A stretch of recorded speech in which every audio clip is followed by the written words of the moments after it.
Boy, if you want to win, you got to practice. And I've been putting in some practice this week here and there when I can at St. Croix for this week's round of the Gran Turismo 7 World Series Manufacturers Cup.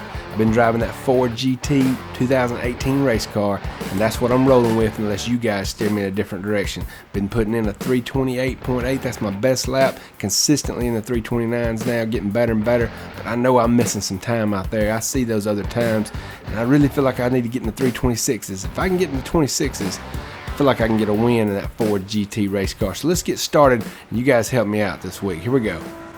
I really came to like this track after kind of getting it memorized now. It's long, it's 3.5 minutes roughly per lap, so there's only going to be 7 laps I think in the race.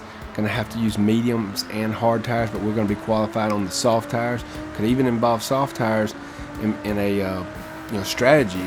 That's another thing I need help with, is what is the strategy? Right now I'm thinking you want to start on the mediums, do 1 lap on the hards, or do 1 lap on the hards and do the rest of the laps on the mediums. I'm not 100% sure about it, because I know there is 6 times, I believe, of tire wear involved in this lap with no 1 times fuel usage. So fuel's not going to be a factor in this race, but strategy is going to be important. Like, that's something we really got to go over in the comments. You guys got to let me know, what is your strategy going to be, and what do you think the strategy is with this car? Or should I even be using this car? Should I use the Mustang? I've drove a few practice laps with the Mustang. Don't like it as well. It doesn't turn as good. It's understeery. Once I've gotten used to this car, it just, man, the way it sounds, it just, even if it ain't faster, it sure feels like it's faster. But I know there's been some good times put up in that Group 3 Mustang on the leaderboards, but there's also been some great times. I think there's even like some top 10s. Maybe it's in the Ford LM race car, but I saw at least a top 20 or top 15 in this particular car. This car is a lot more stable than the LM Spec 2 race car. I feel a lot safer about using it. I personally know and feel like I'm missing a lot of time and can easily get into the 326s. 326s on the B level, I believe, would give me a win, or at least close to it. Depending on how many times I tried. I'm probably only going to get 1 chance this weekend because it is on Friday, but I might get 2 chances. I don't know. We'll just have to see. Right here, I'm braking right at that guy, that last Stewart, and then I'm turning in 2nd gear and powering out. This is a real critical corner. We've had this on the other versions of this track. You got to come out here and then swoop in and get close to the wall.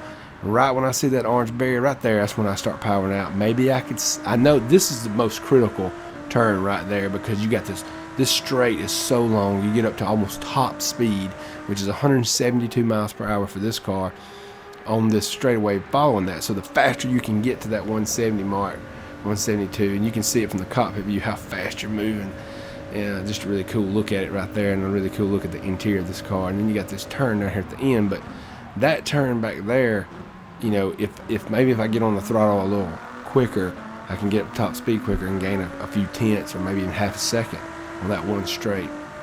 Coming through here, when I first started learning the track, I would screw up right here every time, but what I've been doing is just kind of powering out right there, and that stabilizes this car. This car, if it ever starts to go, the back end starts to get loose, I mean, whether you want to or not, you got to give it a little throttle to stabilize it. So it's kind of a trick in kind of learning how to manage this car and just ride it around these turns. But I feel like I'm definitely getting the hang of it, and I'm liking this car more and more. I mean, just look at it. Just look at that car. And in that black, man, that is a bad looking machine. So you can see here, we're going to come across the line at about a 328 and 0.8, I believe is what it is.